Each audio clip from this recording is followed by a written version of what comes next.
Welcome. Thanks for joining me today. My name is Dave Roberts, and I'm pastor of Grace Bible Church in Georgetown, Texas, and this is the Living Grace in Today's World podcast. In today's episode, I want to talk about a struggle many people have when it comes to grace. I've had several conversations over the years, and especially this past week, about this whole idea of what it means to show grace. We might be able to get to the point of understanding God's grace extended to us because of the selfless sacrifice of Jesus on the cross. We might be able to understand how our performance could never merit or earn grace, so it has to be a completely free gift. Let's say we get to that point of understanding grace. But then does Jesus expect me to be a person who also now shows grace to others? And if so, what does that look like? Is it even possible for a human being to have such divine grace for other people? In one conversation I had, the person was talking about the story of the prodigal son in Luke 15. I know you're thinking, here we go, the prodigal son. Really? Again? Bear with me, please. Let me give you a recap. That's the story where the prodigal takes his father's money, goes off to a distant land, lives very sinfully, then comes to his senses when he runs out of money, and returns to his father, who welcomes him with open arms and throws him a party.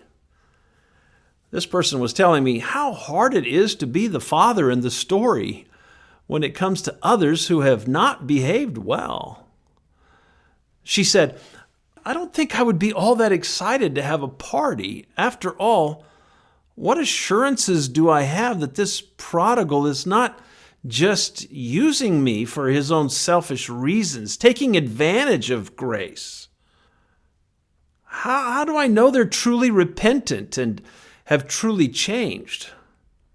I find that to be incredibly honest and revealing about how many of us struggle with the whole concept of extending grace to the wayward, dysfunctional, even rebellious people in our lives.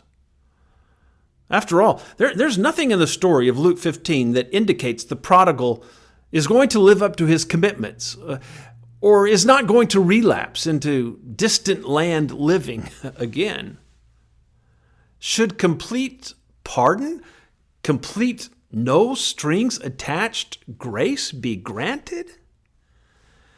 Maybe there should be at least some conditions for his re-entry into the Father's house. Yet the story indicates there's no conditions, no expectations, no standards. It was just welcome home, son, and rejoice, because this son of mine who was dead has come to life. He who was lost has been found.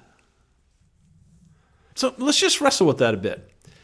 Should we extend grace to people not knowing for sure if they will continue with their good behavior commitments?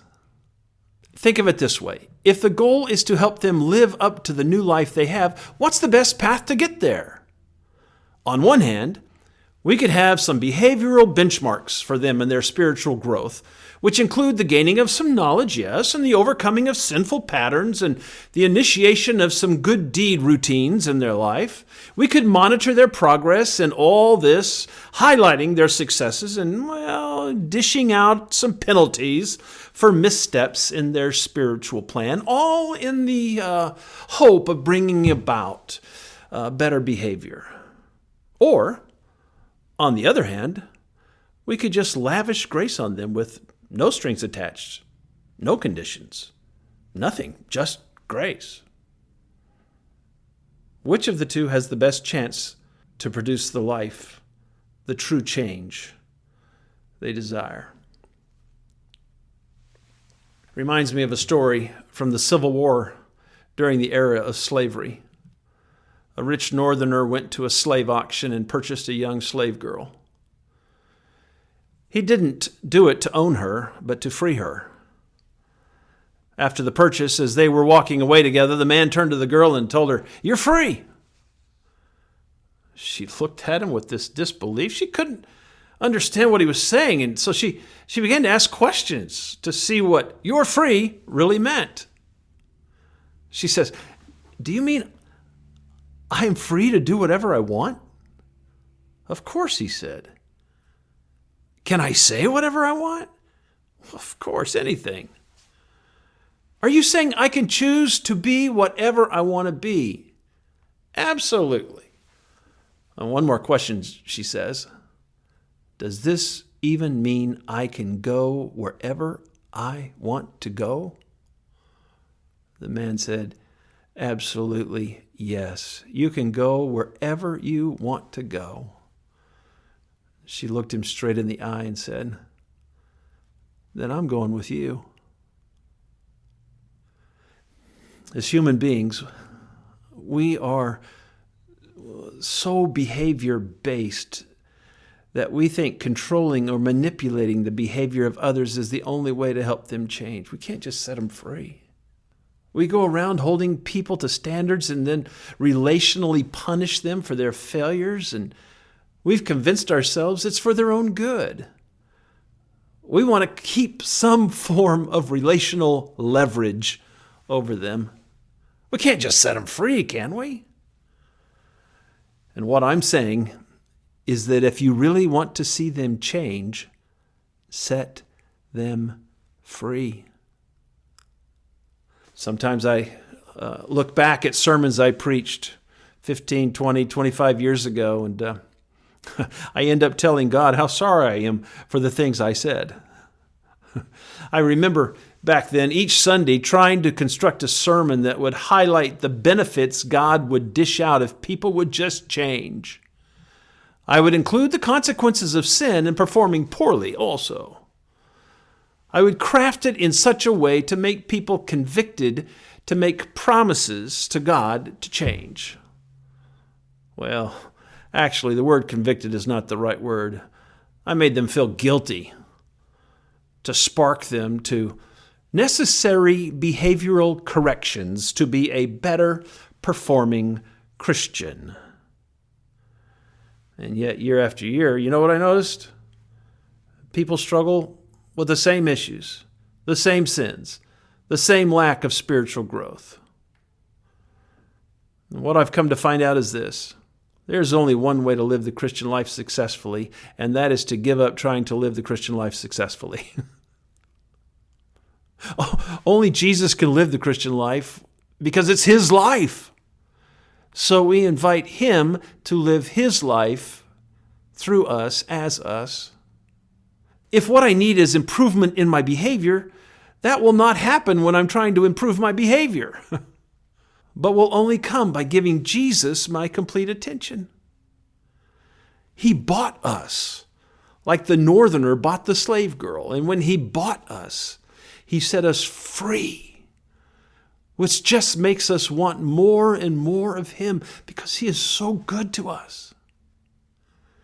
I mean, can you imagine the slave girl living in the home of her new friend and causing trouble after all he had done for her? No, she was just so blessed, overjoyed for the life she had been given. Okay, I'm going to poke a little deeper. Is that okay? Let's say in the story of the prodigal son, you are both the father and the prodigal. Do you forgive yourself? Do you issue yourself grace? Well, that's important because I've talked to so many people over the years who just feel better about life if they can endure some kind of punishment for their sin, some kind of penance, which they feel is so well deserved. It's what makes the whole world right with them. They can't seem to let themselves off the hook. It's not fair. It's not just. But as I've said many times, grace is not fair. That's the point of it. Grace is a lavish, generous expression of love only given to the one completely undeserving. If the benefit is earned in any way, you can't call it grace. Well, call it something else, but don't call it grace. When Christians tell me they just can't forgive themselves for their failings or their sins, I remind them of Romans 8:1 that says there is no condemnation for those who are in Christ Jesus. So, when you self-condemn, you are disagreeing with God, who doesn't condemn. In fact, it is a form of rebellion against the truth of God when you don't extend yourself grace. Accept the freedom you've been given. Quit climbing back into the prison of condemnation because it seems like what you deserve. Your propensity to self-condemn for failures or to self-commend for successes is your prison. That keeps you from experiencing Jesus and His grace. It reminds me of a clip from the old Bob Newhart show where a lady comes in for counseling. Newhart plays a psychologist in the sitcom.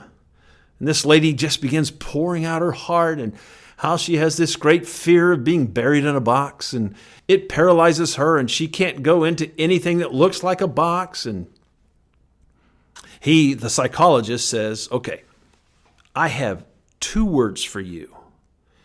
And if you do these 2 words, your life will change forever. It's very dramatic. She asks if she should write the words down, and he says, well, people can usually remember these 2 words. Okay, so she says, all right, I'm ready for the 2 words. And he leans across the desk and says very forcefully, stop it! She gives all kinds of reasons for her fear, and he repeats the words, stop it! I think of that a lot because people hang on to things like destructive thought patterns or unbiblical beliefs, or let their life be dictated by how they feel rather than what is true. And they don't need some kind of therapy. Just stop it. Stop the unbelief. Decide today that you'll believe what is true no matter how you feel about it. Stop beating yourself up over every sin. God doesn't. Stop thinking you're something special over every success. Stop it. So here's my closing thought. The more you see yourself as the sum of your behavior, the more you are embracing a false identity. The more you see yourself as the new creation of God through the lavishly poured out grace of God, the more you embrace the real you, the changed you, the free you, the new you in Jesus. Thanks for joining me today.